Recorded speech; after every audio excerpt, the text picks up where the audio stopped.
ಮೇಷರಾಶಿಯವರಿಗೆ February ತಿಂಗಳು 2025 ಹೊಸ ವರ್ಷದ ಫೆಬ್ರವರಿ ತಿಂಗಳು ಯಾವ ರೀತಿಯಾಗಿರುತ್ತೆ ಅಂತ ನೋಡ್ತಾ ಹೋಗೋಣ. ಮೇಷರಾಶಿಯ ಜನರಿಗೆ ಈ ಫೆಬ್ರವರಿ ತಿಂಗಳು ಮಿಶ್ರ ಫಲಿತಾಂಶಗಳನ್ನು ಹೊಂದಿರುತ್ತೆ. ಫೆಬ್ರವರಿ 12ರಂದು ಸೂರ್ಯನು ನಿಮ್ಮ 11ನೇ ಮನೆಗೆ ಚಲಿಸ್ತಾ ಇರುವಾಗ ನೀವು ನಿಮ್ಮ ವೃತ್ತಿ ಜೀವನದಲ್ಲಿ ಗಣನೀಯ ಯಶಸ್ಸನ್ನು ಅನುಭವಿಸ್ತೀರಿ ಮತ್ತು ಸರ್ಕಾರಿ ವಲಯದಿಂದ ಹಣವನ್ನು ಗಳಿಸೋದಕ್ಕೆ ಹೆಚ್ಚಿನ ಆಯ್ಕೆಗಳನ್ನು ಕೂಡ ನೀವು ಹೊಂದಿರ್ತೀರಿ, ಅಂದರೆ ಅವಕಾಶಗಳು ಬರ್ತವೆ. ಬುಧನು ತಿಂಗಳ ಆರಂಭದಲ್ಲಿ ನಿಮ್ಮ 10ನೇ ಮನೆಯಲ್ಲಿ ಸೂರ್ಯನೊಂದಿಗೆ ಬುಧಾದಿತ್ಯ ಯೋಗವನ್ನು ರೂಪಿಸ್ತಾನೆ. ಇದು ನಿಮ್ಮ ವೃತ್ತಿ ಜೀವನಕ್ಕೆ, ಮೇಷರಾಶಿಯವರಿಗೆ ವೃತ್ತಿ ಜೀವನಕ್ಕೆ ಪ್ರಯೋಜನವನ್ನು ನೀಡುತ್ತೆ ಮತ್ತು ಕೆಲಸದಲ್ಲಿ ಯಶಸ್ವಿಯಾಗೋದಕ್ಕೆ ಸಹಾಯ ಮಾಡುತ್ತೆ. ಹೊಸ ಉದ್ಯೋಗ ಹುಡುಕ್ತಾ ಇದ್ದಂತಹ ಮೇಷರಾಶಿಯವರಿಗೆ ಈ ಒಂದು ಫೆಬ್ರವರಿ ತಿಂಗಳು ಬಹಳ ಮಹತ್ವದ್ದಾಗಿದೆ. ನೀವು ಬಯಸಿದ ಉದ್ಯೋಗವನ್ನು ಪಡಿಬಹುದು. ಉದ್ಯೋಗಿಗಳಾಗಿದ್ದರೆ, ಈಗಾಗಲೇ ನೀವು ಉದ್ಯೋಗಕ್ಕೆ ಸೇರಿಕೊಂಡಿದ್ದರೆ ಕೆಲವು ಸವಾಲುಗಳನ್ನು ನೀವು ಎದುರಿಸಬೇಕಾಗತ್ತೆ. ಆದರೆ ಇದರ ಹೊರತಾಗಿಯೂ ನಿಮ್ಮ ಕಠಿಣ ಪರಿಶ್ರಮದ ಆಧಾರದ ಮೇಲೆ ನೀವು ಉತ್ತಮ ಯಶಸ್ಸನ್ನು ಸಾಧಿಸುವುದಕ್ಕೆ ಸಾಧ್ಯವಾಗುತ್ತೆ. ನಿಮ್ಮ ಸ್ವಂತ ವ್ಯವಹಾರವನ್ನು ಪ್ರಾರಂಭ ಮಾಡೋದಕ್ಕೇನಾದರೂ ಮೇಷರಾಶಿಯವರು ಯೋಜಿಸ್ತಾ ಇದ್ದರೆ ಅದು ಕೂಡ ಸಾಧ್ಯವಾಗತ್ತೆ. ವ್ಯಾಪಾರಸ್ಥರು ಈ ತಿಂಗಳು ತುಂಬ ಕಾರ್ಯನಿರತರಾಗಿರ್ತಾರೆ, ಅಂದರೆ ಬ್ಯುಸಿ ಇರ್ತಾರೆ, ತುಂಬ ಶ್ರಮ ಪಡ್ತಾರೆ ವ್ಯಾಪಾರಸ್ಥರು.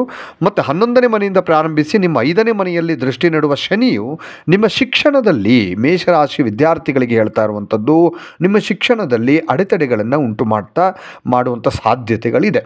ಹೀಗಾಗಿ ಮೇಷರಾಶಿ ವಿದ್ಯಾರ್ಥಿಗಳು ಈ ತಿಂಗಳ ಮೊದಲ ಭಾಗ ಸ್ವಲ್ಪ ಏರುಪೇರಾಗಿರುತ್ತೆ.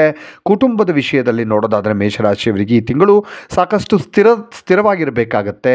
ಫೆಬ್ರವರಿ ಮಾಸಿಕ ರಾಶಿ ಭವಿಷ್ಯ 2025 ಪ್ರಕಾರ ನಿಮ್ಮ 4ನೇ ಮನೆಯು 10ನೇ ಮನೆಯಲ್ಲಿ ಇರುವ ಸೂರ್ಯ ಮತ್ತು ಬುಧರಿಂದ ಪೂರ್ಣ 7ನೇ ಅಂಶವನ್ನು ಹೊಂದಿರುತ್ತೆ. ಇದು ಶಾಂತಿಯುತ ಕುಟುಂಬ ಜೀವನವನ್ನು ಉಂಟು ಮಾಡುತ್ತೆ. ಪ್ರಣಯ ಸಂಬಂಧಗಳಲ್ಲಿ ತಿಂಗಳ ಆರಂಭ ಮೇಷರಾಶಿಯವರಿಗೆ ಸ್ವಲ್ಪ ಕಷ್ಟವಾಗಬಹುದು. ಶನಿಯು 5ನೇ ಮನೆಯಲ್ಲಿರೋದು ನಿಮ್ಮ ಸಂಬಂಧಗಳಲ್ಲಿ ಸವಾಲುಗಳನ್ನು ತರುತ್ತೆ.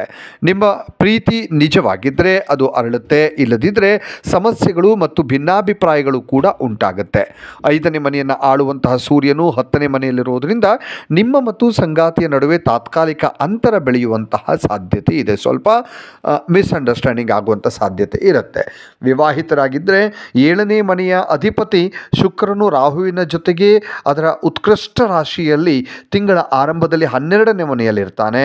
ಫೆಬ್ರವರಿ ಮಾಸಿಕ ಜಾತಕ 2025 ಪ್ರಕಾರ ಈ ಸಂಯೋಜನೆ ಅನ್ನುವಂಥದ್ದು ಏರಿಳಿತವನ್ನು ತಂದುಕೊಡುತ್ತೆ. ಆದರೆ ಇದು ನಿಮ್ಮ ಸಂಗಾತಿಯೊಂದಿಗೆ ಕೆಲವು ಪ್ರಣಯ ಮತ್ತು ಆನಂದದಾಯಕ ಸಮಯವನ್ನು ಕೂಡ ನೀಡುತ್ತೆ. ಇದು ಸೆಕೆಂಡ್ ಹಾಫಲ್ಲಿ, ಅಂದರೆ ದ್ವಿತೀಯ ಭಾಗದಲ್ಲಿ ಕುಟುಂಬ ಜೀವನದಲ್ಲಿ ಪರಿಸ್ಥಿತಿಗಳು ಆಹ್ಲಾದಕರವಾಗಿರ್ತವೆ. ಆರ್ಥಿಕ ದೃಷ್ಟಿಯಿಂದ ಈ ಸಮಯ ನಿಮಗೆ ಬಹಳ ಉತ್ತಮವಾಗಿರುತ್ತೆ. ಫೆಬ್ರವರಿ ತಿಂಗಳ ಆರಂಭದಲ್ಲಿ 12ನೇ ಮನೆಯಲ್ಲಿ ರಾಹು ಮತ್ತು ಶುಕ್ರ ರಾಶಿ ಇದೆ, ರಾಹು ಮತ್ತು ಶುಕ್ರ ಇಬ್ಬರೂ ಕೂಡ ನಿಮಗೆ ಗ್ರಹಗಳು ನಿಮಗೆ ಐಷಾರಾಮಿ ಜೀವನ ಶೈಲಿಯನ್ನು ನಡೆಸೋದಕ್ಕೆ ಸಹಾಯ ಮಾಡ್ತಾರೆ. ಆದರೆ ಅವರು ನಿಮ್ಮ ಖರ್ಚುಗಳನ್ನು ಹೆಚ್ಚು ಮಾಡ್ತಾರೆ. ಸ್ವಲ್ಪ ಖರ್ಚು ಜಾಸ್ತಿ ಇರುತ್ತೆ. ಇದು ಅಡಚಣೆಯನ್ನು ಕೊಡುತ್ತೆ, ಸ್ವಲ್ಪ ನಿಮಗೆ ಅಡೆತಡೆಯನ್ನು ಉಂಟು ಮಾಡುವಂಥದ್ದು. ಈ ಖರ್ಚು, ಹಣದ ಪರಿಸ್ಥಿತಿ ನಿಮಗೆ ಚೆನ್ನಾಗಿರುತ್ತೆ, ಆದರೆ ಖರ್ಚು ಜಾಸ್ತಿ ಇರುತ್ತೆ. ಆದರೆ ಹಣವನ್ನು ಉಳಿಸುವಲ್ಲಿ ನೀವು ಕೆಲವು ತೊಂದರೆಗಳನ್ನು ಎದುರಿಸ್ತೀರಿ. ಅಂತಹ ಪರಿಸ್ಥಿತಿಯಲ್ಲಿ ನಿಮ್ಮ ಹಣಕಾಸಿನ ನಿರ್ಧಾರಗಳನ್ನು ಬಹಳ ಯೋಚನೆ ಮಾಡಿ ತೆಗೆದುಕೊಳ್ಬೇಕಾಗತ್ತೆ. ನೀವು ನೋಡಿಕೊಂಡು ಖರ್ಚು ಮಾಡಬೇಕಾಗತ್ತೆ. ಇನ್ನು ಆರೋಗ್ಯದ ವಿಚಾರವನ್ನು ಮೇಷರಾಶಿಯವರು ನೋಡೋದಾದರೆ ಈ ತಿಂಗಳು, ಅಂದರೆ ಫೆಬ್ರವರಿ ತಿಂಗಳು ನಿಮಗೆ ಹೆಚ್ಚು ಅನುಕೂಲಕರಾಗಿರೋದಿಲ್ಲ. ಆರೋಗ್ಯದ ವಿಷಯದಲ್ಲಿ ತಿಂಗಳು ಪೂರ್ತಿ 6ನೇ ಮನೆಯಲ್ಲಿ ಕೇತುವಿನ ಸ್ಥಾನ ನಿಮ್ಮ ಆರೋಗ್ಯದ ಮೇಲೆ ನೆಗೆಟಿವ್ ಪರಿಣಾಮವನ್ನು ಬೀರುತ್ತೆ, ನಕಾರಾತ್ಮಕ ಪರಿಣಾಮ ಬೀರುತ್ತೆ. ಮತ್ತು ಗುರುತಿಸೋದಕ್ಕೆ ಕಷ್ಟಕರವಾದಂಥ ಸಣ್ಣ ಪುಟ್ಟ ಸೋಂಕುಗಳಿಗೆ ನೀವು ಗುರಿಯಾಗಬಹುದು. ಈ ಸಮಯದಲ್ಲಿ ನಿಮಗೆ ಆರೋಗ್ಯಕ್ಕೆ ಸಂಬಂಧಿಸಿದಂತೆ ಸಣ್ಣ ಪುಟ್ಟ ಸಮಸ್ಯೆಗಳು ಎದುರಾಗ್ತವೆ. ನಿಮ್ಮ ದೈನಂದಿನ ದಿನಚರಿಯನ್ನು ನೀವು ವ್ಯವಸ್ಥಿತವಾಗಿರಿಸಿಕೊಳ್ಳುವುದು ಬಹಳ ಒಳ್ಳೆಯದು. ಅಲ್ಲದೆ ಊಟೋಪಚಾರದಲ್ಲಿ, ಅಂದರೆ ಫುಡ್ ವಿಚಾರದಲ್ಲಿ ಯಾವುದೇ ರೀತಿಯ ನಿರ್ಲಕ್ಷ್ಯವನ್ನು ಮಾಡೋದಕ್ಕೆ ಹೋಗಬೇಡಿ. ಅಂಥ ಪರಿಸ್ಥಿತಿಯಲ್ಲಿ ನೀವು ನಿಮ್ಮ ಬಗ್ಗೆ ವಿಶೇಷವಾದ ಕಾಳಜಿಯನ್ನು ನೀವು ವಹಿಸ್ಕೋಬೇಕಾಗತ್ತೆ. ಇನ್ನು ಪರಿಹಾರ ಅಂತ ನೋಡೋದಾದರೆ ಮೇಷರಾಶಿಯವರಿಗೆ ನೀವು ಬುಧವಾರ ಸಂಜೆ ಕಪ್ಪು ಎಳ್ಳನ್ನು ದಾನ ಮಾಡಬೇಕು. ಇದರಿಂದ ಸಾಕಷ್ಟು ಸಮಸ್ಯೆಗಳು, ಅಡೆತಡೆಗಳನ್ನು ನೀವು ನಿವಾರಿಸ್ಕೊಳ್ಬಹುದು. ಇನ್ನಷ್ಟು ವಿಡಿಯೋಗಳಿಗಾಗಿ ಮೀಡಿಯಾ18 ಕರ್ನಾಟಕ ಚಾನಲನ್ನು ಸಬ್ಸ್ಕ್ರೈಬ್ ಮಾಡಿ ಹಾಗೂ ಹೊಸ ವಿಡಿಯೋಗಳ ಅಪ್ಡೇಟ್ಗಳಿಗಾಗಿ ಬೆಲ್ ಐಕನನ್ನು ಕ್ಲಿಕ್ ಮಾಡಿ. Thank you.